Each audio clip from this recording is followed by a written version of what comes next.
Podcast ini bisa disimak di kbrprime.id dan platform podcast lainnya.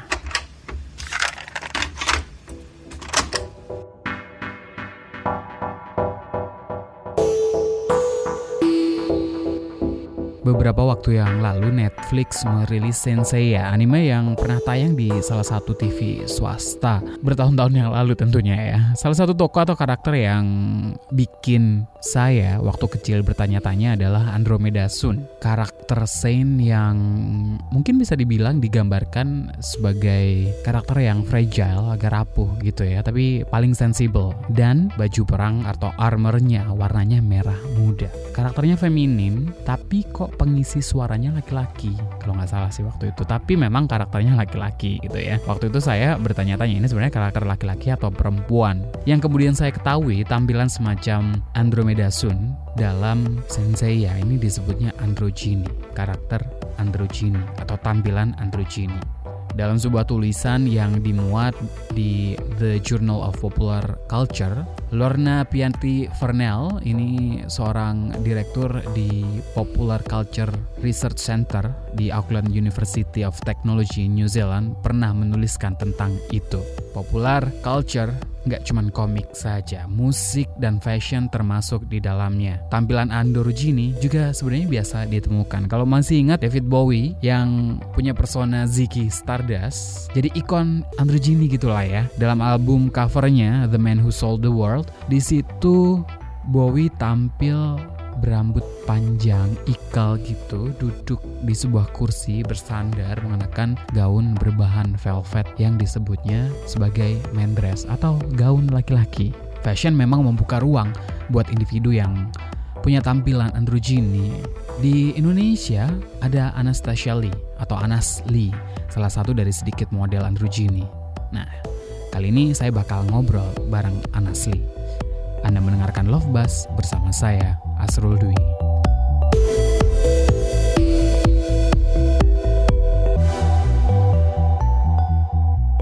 Love Buzz, membicarakan perkara yang tidak dibicarakan ketika berbicara perkara cinta.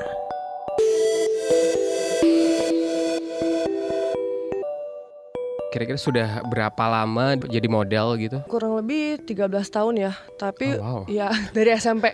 Oke. Tapi untuk professionally working as a professional model itu mungkin Sebelumnya freelance saja gitu? ya freelance. Enggak, aku tuh freelance lama banget. Aku tuh di agensi baru kurang lebih 4 tahun. Tapi kan aku tumbuh besar di Bandung, kuliah pindah ke Jakarta. Nah dari Jakarta baru aku mulai modeling serius. Awalnya ada yang nemuin atau memang tertarik untuk nyoba gitu? Enggak, awalnya jadi menurut keluarga saya itu saya terlalu laki-laki ya kan. Jadi kayaknya harus dimasukin sekolah model deh biar lebih perempuan, bla bla bla bla. Masuklah sekolah model di Bandung dulu. Terus ya udah belajar modeling. Awalnya sih hari pertama pulang nangis, kejer banget sama mami sama papi. Enggak mau balik lagi. Pertama kali biasa anak basket suruh pakai high heels, pakai rok mini, ngamuk dong langsung. Terus tapi turns out to be menurut pengajarnya sepertinya kamu berpotensi. Terus sama dia langsung dicoba untuk show dulu di Bandung. Aku ingat banget pertama kali aku show itu show baju muslim dan ternyata orang-orang suka ya. Jadi akhirnya lama-lama ditekunin karena kan mendatangkan uang ya. Udah tahu duit, jadi langsung deh akhirnya lama-lama seneng. Godaannya karena duit itu doang atau ada hal yang lain sebenarnya? Godaannya karena duit sih awal. Matre ya. Materialistis, realistis. Nah, kan tadi mulainya dibilangnya terlalu kayak laki-laki, tomboy gitu ya. Kemudian di dunia modeling yang identik dengan tampilan feminim, tapi ternyata nggak gitu kan pada akhirnya. Betul. Anas nemunya. Di modeling, industri nge-labeli Anas sebagai model androgyny gitu. Ngerasa androgyny kah atau gimana? Ditanya ngerasa androgyny atau enggak, mungkin kurang lebih jadinya iya ya, karena industri yang buat seperti itu. Tapi kalau misalkan secara pribadi sih sebetulnya enggak sih. I'm just being me, just the way I am. Jadi ya senyamannya memang kayak gini dan orang ternyata labelin androgyny. Pada akhirnya juga ngerasa nyamankah gitu kan dikotakan ke dalam sana gitu kan. nyaman-nyaman aja sih sebetulnya, karena nggak berpengaruh dalam hal apapun sebetulnya, karena itu hanya sebatas label di industri ini ya. Kalau misalkan orang awam mungkin sebutnya tomboy aja gitu, ceweknya cewek tapi suka pakai celana aja gitu kan. Cuman karena ini di industri modeling, di industri fashion, di entertain, mereka punya label yang seolah-olah keren gitu, androgyny gitu. Padahal mah judulnya tomboy-tomboy aja. Atau sebaliknya kan, androgyny kan berlaku juga untuk pria yang dibilang bisa atau bisa jalan ke baju wanita gitu kan ya. Iya. Ngartiinnya gimana sih kalau mungkin di dalam dunia fashion gitu? Artinya androgyny itu apa sebenarnya? Artinya sebetulnya cuman si model ini itu bisa dipakein baju laki-laki, bisa dipakein baju perempuan. Yang sebetulnya kalau menurut aku secara pribadi sekarang baju laki-laki dan baju perempuan itu agak bias ya. Karena kan orang sekarang pakai bajunya jatuhnya mereka lebih banyak unisex sebetulnya. Terus kalau misalkan untuk baju perempuan tuh apa sih sebetulnya? Karena toh sekarang rok aja laki-laki pakai rok. Atau dari zaman dulu aja sebenarnya sarung itu kan rok sebetulnya. Iya benar. Jadi sebenarnya bias sih jadinya. Di Indonesia kan nggak terlalu banyak gitu ya. Mungkin kalau sekarang cewek yang aku tahu cuma Anas, ada Chloe, terus cowok dulu ada Daryl, tapi sekarang udah nggak di Indonesia ya. Iya, terus ada Iksan kalau nggak salah. Oh, iya. Nggak banyak kan jumlahnya. Tapi kalau dunia fashion gitu di Indonesia ngelihatnya seperti apa sih model-model androgyny ini? Mereka cuma lihat bukan cuman sih. Kalau menurut aku sih mereka lihat itu sebagai satu keuntungan lebih ya. Dia hire satu model, dia bisa tentuin nih, gue mau pakein dia baju laki atau mau pakein baju dia perempuan ya. Dan kalau misalkan aku secara pribadi, karena aku bentuknya mereka sebut androgyny, jadi kalau misalnya dipakein baju yang super seksi, mereka don't mind dan aku don't mind. Karena jadinya kelihatannya nggak jorok. Sedangkan kalau misalkan anggaplah kita show lingerie misalkan, dipakein ke perempuan yang bajunya rambut panjang, bohai, ke segala macam lah, you name it lah. Jadinya kan takutnya akan ada persepsi kayak kelihatannya jorok. Tapi kalau aku yang pakai, jadi mereka lihatnya kayak oh ini jatuhnya jadinya edgy, bukan ke jorok. Berarti klien biasanya hire memang tergantung dengan kayak konsep dan pertimbangan market juga buat mereka atau gimana sih? Untuk klien sendiri aku sih kurang tahu pertimbangannya apa, tapi yang pasti kalau misalkan mereka hire aku, berarti mereka memang punya baju khusus untuk aku. Oh wow. Jadi mereka memang udah siapin, oke Anas cocoknya pakai yang ini gitu. Atau misalkan udah nggak ada casting lagi dong buat Anas. oh casting tetap casting. Cuman untuk beberapa desainer tertentu memang kita nggak perlu casting. Tapi sebetulnya casting itu formalitas sih ya. Nggak kayak kalau di luar negeri kan ngantrinya ya, sepanjang itu, apa iya, gitu. Kalau di sini sih kayaknya ya, formalitas nggak formalitas tapi formalitas sih. Tapi ada untungnya nggak sih jadi model androgyny? Kan jumlahnya nggak banyak atau justru banyak ruginya atau gimana? Negatif positifnya gitu. Negatifnya mungkin negatif sama positifnya itu berarti di satu tempat yang sama. Jadi lebih mudah dapat kerjaan atau jadi lebih sulit dapat kerjaan. Jadi sama aja sebetulnya. Kalau misalkan di satu fashion week yang anggaplah misalkan kayak boleh sebut brand nggak sih? Boleh. Kayak IFW gitu kan, maksudnya kayak baju-bajunya benar-benar dari seluruh Indonesia kan. Dari luar negeri juga ada. Bajunya lebih ke cultural gitu kan. Nah untuk model androgyny itu untuk masuk agak lebih susah karena kan kurang cocok ya kelihatannya, misalkan kayak pakai dress yang kayak gaun-gaun pesta yang lebih etnik gitu untuk dimasukin ke model androgyny, jadinya kayak kelihatannya kayak gitu. Kalau misalkan baju-baju ready to wear gitu kan, baju-baju brand, high end brand gitu kan, mereka lebih gampang ya untuk kelihatannya total looknya jatuhnya lebih internasionalnya lebih pas gitu. Karena kan kalau misalkan kita lihat campaign brand-brand luar kan, mereka juga model-model dengan rambut pendek androgyny itu banyak banget kan. Jadi bisa lebih disesuaikan lah di sini. Dan sempat jadi tren juga kan? Ya mungkin sih bisa. Anyway muncul satu orang kayak dulu Andrea Page gitu kan muncul, atau Erika Linder zaman dulu, atau Grace Jones gitu kan. Itu kan grafiknya kan nggak selalu di atas gitu. Kalau di Indonesia kayak gitu juga nggak sih? Iya mungkin kurang lebih sama sih ya, ada grafiknya naik turunnya. Tapi ya sama-sama kita ikutin pasar aja dan ikutin sekarang nih tren fashionnya lagi mengarahnya kemana. Makanya that's why sekarang rambut aku nggak terlalu pendek kan, karena itu permintaan pasar. Kalau misalkan terlalu pendek tuh mereka lihatnya kayaknya terlalu macho banget gitu. Jadi di tone down sedikit, panjangin sedikit rambutnya, walaupun sebenarnya ya sama aja sih bentuknya. Cuman karena kan kalau misalkan kayak aku gini kan, kalau misalkan show rambutnya otomatis di slick atau curly kayak wavy hair biasa kan. Nah kalau misalkan di slick sampingnya undercut, mereka kan lihatnya kayaknya wah laki banget karena kan botak gitu. Kalau misalkan ini kan slicknya rapi lah, hitungannya jatuhnya mungkin lebih ke ya pixie aja gitu. Pilihan jadi model gitu ya, mengizinkan Anas untuk mengekspresikan diri nggak sih? Industri mengizinkan Anas untuk mengekspresikan diri nggak sesuai dengan apa yang Anas pengen? Tadi kan dibilangnya rambut nggak boleh terlalu pendek gitu-gitu kan? Yes and no sih, tetap bebas mengekspresikan, tapi tetap harus ada batasan-batasannya yang boleh dan nggak boleh. Itu tuh ngobrol sama manajemen dulu sebelum Iya. motong rambut. Boleh potong rambut nggak kak? Betul. Tetap harus ada approval dari Pak Bos. Oh gitu ya. Agak repot sebenarnya. Tapi sejauh ini nyaman-nyaman aja gitu ya. Nyaman-nyaman aja sih. Soal persepsi kecantikan perempuan dan laki-laki gitu. Kalau sekarang ini diskusinya atau dialognya gitu ya, di fashion kayak gimana gitu kan. Ini kan kemudian muncul model androgyny yang bisa dua-duanya gitu, bisa pakai baju cowok atau juga bisa pakai baju cewek. Tapi kemudian obrolan soal perempuan cantik masih rambut panjang gitu-gitu kan. Di Indonesia kebanyakan memang nggak gini. Jadi jatuhnya adalah di Indonesia aku dikenal memang tidak akan pernah masuk ke daerah yang cantik. Mereka akan kotakan aku ke daerah yang keren. Oke. Karena ada yang cantik, ada yang keren. Jadi ya masuknya akan ke keren. Segampang itu sih sebetulnya. Kalau misalkan cantik tuh tetap aja orang, misalkan aku dapat beauty shot, tetap aja jatuhnya akan lebih ke keren. Karena kalau cantik tetap akan yang perempuan cantik, putih, mulus, rambut panjang, gitulah. Yang tahu kan ya maksudnya Iya, kriteria cantik tuh kayak apa. Tetap akan mereka ada pasarnya dan aku akan tetap ya berusaha untuk mencapai, tapi tetap aja nggak lu tuh keren, lu tuh gitu. Kalau di Indo lebih kayak gitu. Sayang ya sebenarnya nggak sih? Ya gitu deh. Ini nggak sih jadi model androgyny mau nggak mau kayak semacam jadi orang yang menantang konstruksi kecantikan kayak di Indonesia gitu katakanlah. Jadinya kayak gitu nggak sih, ngerasa kayak gitu nggak sih? Ngerasa kayak gitu sih enggak. Kalau aku secara pribadi sih aku merasa cantik-cantik aja sih Iya, sebetulnya. Cuman kan orang yang Harus ya? labelin, Iya. harus tetap pede, tetap merasa cantik kok.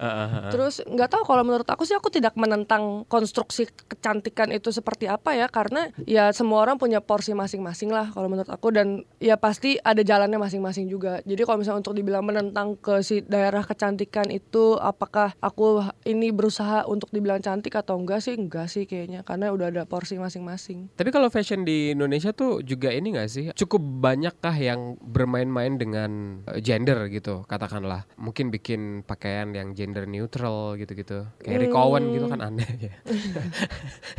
Udah lumayan banyak sih sekarang, tapi mungkin ya levelnya nggak setinggi yang di luar sana ya. Cuman maksudnya sekarang juga di sana kalau misalkan bikin koleksi, mereka bisa kok pakaian laki-laki dengan rok yang kayak gitu-gitu, sambung celana, terus cewek-ceweknya dipakai celana-celana sama jas gitu, satu style suit gitu udah banyak sih sebetulnya. Tapi perlu lebih banyak lagi kan sebenarnya. Ya kalau boleh lebih banyak lagi boleh loh. Jadi kerjaan Lebih saya gampang milih makin kerjaan. banyak. Iya betul banget. Kan muncul sebagai model androgyny. Tapi kalau sempat baca beberapa tulisan di media itu tetap nadanya kalau nulis tentang Anas gitu ya, kayak mempertanyakan ini sebaiknya dibilangnya cantik atau tampan.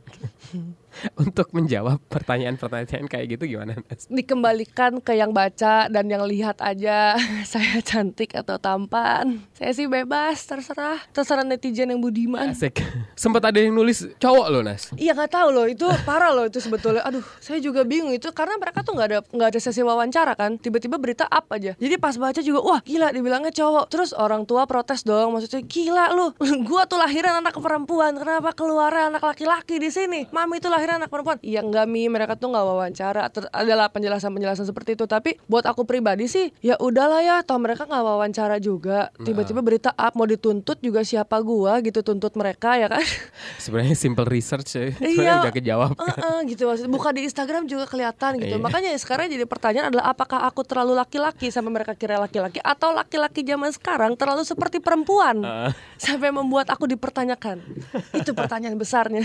Tapi kalau di dunia luar gitu ya, maksudnya selain fashion gitu ya, sering dapat pertanyaan semacam itu nggak sih? Kamu sebenarnya laki-laki atau perempuan? Sering banget. Derita ini tiada akhir. Menghadapi pertanyaan semacam itu kayak gimana, Nes? Biasa aja sih, dulu mungkin terganggu lah ya, pasti sebetulnya awalnya. Itulah makanya kenapa sekarang rambut aku agak panjang dan curly-curly setiap hari. Ini butuh effort lebih loh untuk tampil seperti ini. Untuk dipanggil ibu tuh butuh effort, nggak semudah itu dipanggil ibu ternyata. Tapi ya pertanyaan itu pasti sering banget, cuman ya lama-lama biasa lah. Jadi ya pas saya tuh perempuan gitu. Tapi sekarang udah jarang sih. Kalau dulu lebih banyak, kan dulu kan mungkin karena lebih cepak banget kan rambutnya. Jadi ya orang mungkin lebih bingung kali, dan nggak tahu ya, mungkin apakah memang muka saya kelihatan laki-laki banget apa gimana? Enggak sih Iya sebenarnya. kan, cantik kan. Iya. Boleh. Boleh. Loh, tolonglah tuh saya tuh perempuan, tolong. Agak susah ya kalau memang kadang harus menjelaskan seperti itu terus-terusan gitu nggak sih? Lama-lama ganggu. Nunjukin KTP. Nunjukin KTP mereka bingung Tetap kenapa nggak percaya fotonya gitu ya? laki-laki tapi jenis kelaminnya perempuan. What do you mean? Pertanyaannya itu karena jadi foto KTP aku tuh udah diambil berapa tahun yang lalu, 5 tahun yang lalu. Aduh, pokoknya udah lama deh kan foto KTP-nya. Jadi tuh waktu rambutnya masih cepak banget dan somehow aku tuh di situ sangat kurus. Jadi kelihatannya kalau kata orang-orang, "Nas, lu gila, lu kayak pemadatan di sini." Bentuknya ngeri banget memang, tapi memang aku aja lihatnya kayak gila, gue ngeri banget di foto KTP ini. Terus jadi orang-orang semakin mempertanyakan bahwa kalau misalnya foto KTP nih, kenapa fotonya laki-laki jenis kelaminnya tapi perempuan? Mungkin perlu ditegaskan kalau Ana sendiri ngerasa sebenarnya perempuan atau gimana sih? Perempuan.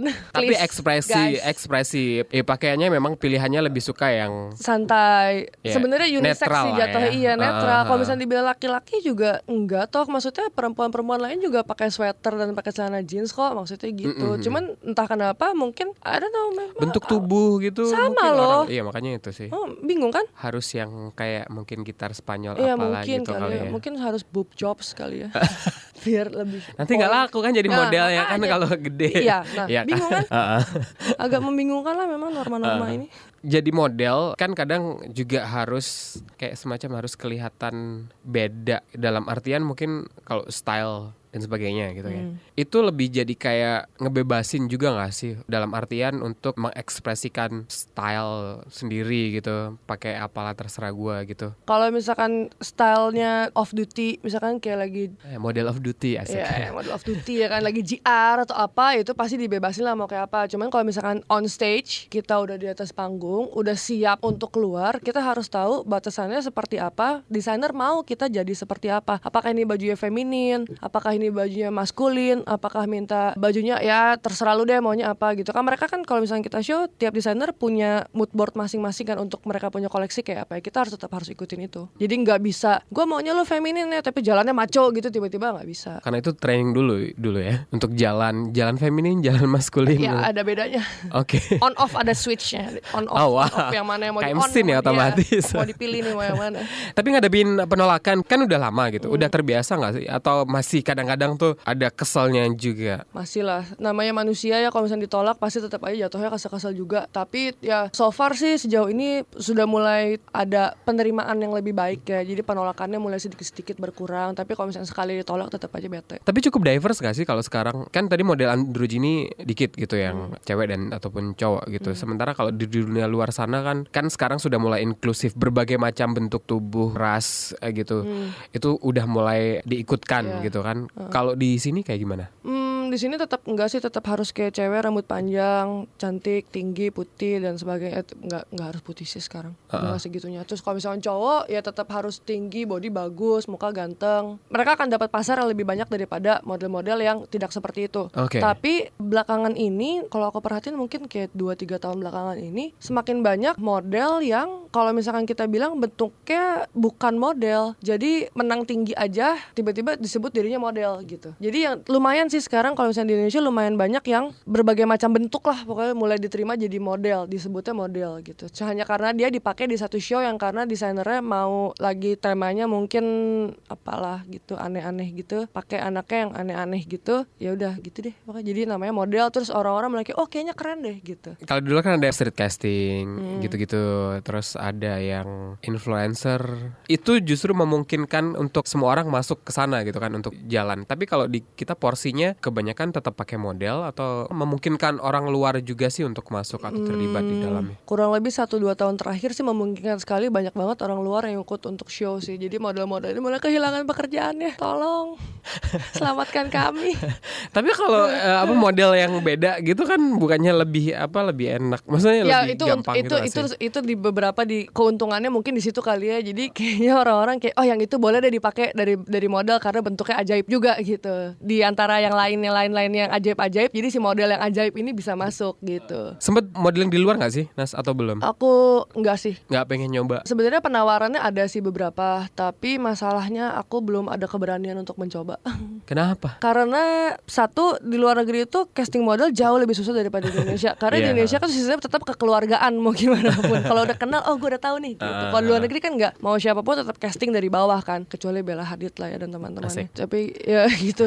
Jadi menurut pengalaman teman-teman aku yang sudah berangkat ke luar negeri itu, jatuhnya di luar negeri itu hanya sebagai pengalaman, bukan sebagai pencapaian dan mendapatkan penghasilan yang lebih. Karena di akhir ceritanya adalah mereka akan tetap kembali ke Indonesia dan mencari uang di Indonesia. Karena kalau di sana kan jalan talk show kan belum tentu dibayar, paling dikasih souvenir kan. Enggak deh, setahu aku justru kalau di luar itu bayarannya besar sekali, bahkan satu kali show tuh gede lah pokoknya, nominalnya balik modal lah misalkan gitu. Tapi ya udah, kita karena kan kalau misalkan pergi keluar gitu kita harus minimal 3 bulan kan, dan 3 bulan itu kalau misalkan kita nggak menghasilkan, dia harus pulangin kita dengan rugi kan. Agensi dipinjemin duit gitu kan. Mother agency rugi, mother agency yang terima di sananya rugi, kitanya rugi, jadi semuanya rugi. Jadi saya pulang sini harus bayar utang.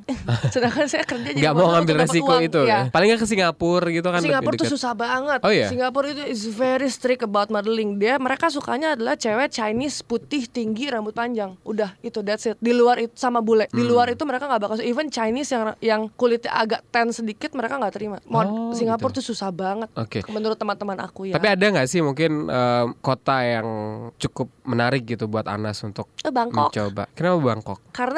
Karena di Bangkok banyak transgender dan teman-temannya. Jadi mereka lebih terbiasa dengan melihat yang androgini, sebutlah androgini itu. Jadi pasarnya lebih banyak. Tapi tetap aja aku nggak tertarik sih, nggak seberani itu sih untuk pergi ke sana. Meskipun ada tawaran gitu ya. Iya, tawarannya sih ada, tapi tetap aja karena mau gimana pun ya resikonya terlalu tinggi sih menurut aku. Karena di sini kehidupan berjalan. Kalau di sana nggak jalan, ya di sini stuck, wah gawat. Ngadepin rejection, penolakan gitu ya, nggak dipanggil buat jalan atau gagal casting, terus dibilang nggak cantik gitu. Itu mempengaruhi mental state Anas nggak sih? Enggak sih, aku cukup badak untuk soal itu. Udah terbiasa. Ini kan punya modal untuk mempersiapkan itu nggak? Mempersiapkan diri untuk itu? Enggak sih, karena sebetulnya seorang Anasli ini terbentuk karena memang diarahkannya seperti itu, memang ngikutin alurnya seperti itu. Oh ternyata dia masuknya ke androgini nih, jadi nggak ada terlalu kayak usaha atau persiapan mental. Memang dari dulu aku mau jadi model androgini tuh nggak ada, karena memang diarahkannya tiba-tiba set androgini aja gitu jadinya. Jadi gini, waktu pertama kali modeling kan dari si anak basket ini nih, aku ikut sekolah modeling, dikasih tahu kan kalau misalkan mau masuk pasar Indonesia ya harus panjangin rambut, kurusin badan dan lain sebagainya, mempercantik diri lah ya istilah katanya. Terus tapi kan lama-kelamaan setelah panjangin rambut dan lain-lain tuh memang ternyata pekerjaannya nggak datang semudah itu kan. Jadi aku pikir ya buat apa aku panjangin rambut kalau misalnya ternyata kerjaan pun nggak datang. Jadi akhirnya ya udah aku mulai pendekin rambut lagi dan ternyata kerjaan mulai datang gitu. Jadi ya karena duit sih ujung-ujungnya tetap balik lagi ke duit. Butuh ini kan, mencintai diri sendiri kan, yes, untuk bisa menerima rejection itu gitu kan. Nah kalau buat Anas mencintai diri sendiri tuh kayak gimana sih? Nggak pura-pura untuk jadi orang lain sih kalau buat aku. Terus lebih ke menyadari kalau misalkan memang aku seperti ini dan memang this is just the way I am, yang enggak dibuat-buat aja gitu. Kalau misalkan orang-orang kan ada beberapa orang misalkan yang memang dia buat-buat, misalkan anggaplah sorry to say di pura-pura banci gitu, pura-pura kemayu atau sok-sok laki gitu. Tapi kalau misalkan aku enggak sih, aku cuma jadi diri sendiri aja. Nggak perlu dengerin orang lain juga ya, komentar negatif dan sebagainya gitu. Komentar negatif itu untuk memacu untuk supaya lebih jadi positif, lebih baik. Di sosial media kan follower cukup banyak gitu. Sering dapat komentar-komentar negatif itu dari netizen random gitu-gitu nggak sih? Enggak sih kebetulan. Kayaknya followers aku nggak sesuai dengan kaidah agama gitu, kayak tampilannya kayak perempuan kok kayak gitu. Netizen budiman aku belum seganas itu untungnya. Terima kasih para followers. I love you guys. Cinta menurut Anas apa? Aduh, cinta itu pengorbanan. Harus bisa menerima pengorbanan lah intinya, sama kompromi. Mengorbankan diri untuk orang yang kita cintai. Jadi that's why butuh kompromi supaya nggak terlalu korban-korban banget gitu, nggak sakit-sakit banget gitu. Kalau punya saran, komentar, atau ingin berbagi cerita, boleh banget email ke podcast@kbrprime.id dan tulis Love Buzz untuk subjek emailnya. Yang demen nonton Game of Thrones seperti saya gitu, tahu tokoh atau karakter Brienne of Tarth yang diperankan Gwendoline Christie. Menurut saya itu karakter atau tokoh yang androgyny banget gitu. Nah, dia ini juga pernah jalan untuk runway-nya atau koleksinya Vivienne Westwood untuk koleksi Autumn Winter 2015. Yang dalam show note-nya, Vivienne Westwood menuliskan kayak gini. Trousers for women, yes. Dresses for men, the same dress that women wear, do that. Ya, lebih kurang asal Anda nyaman pakai apapun, ya silakan saja gitu. nggak ada yang larang. Love Buzz, membicarakan perkara yang tidak dibicarakan ketika berbicara perkara cinta.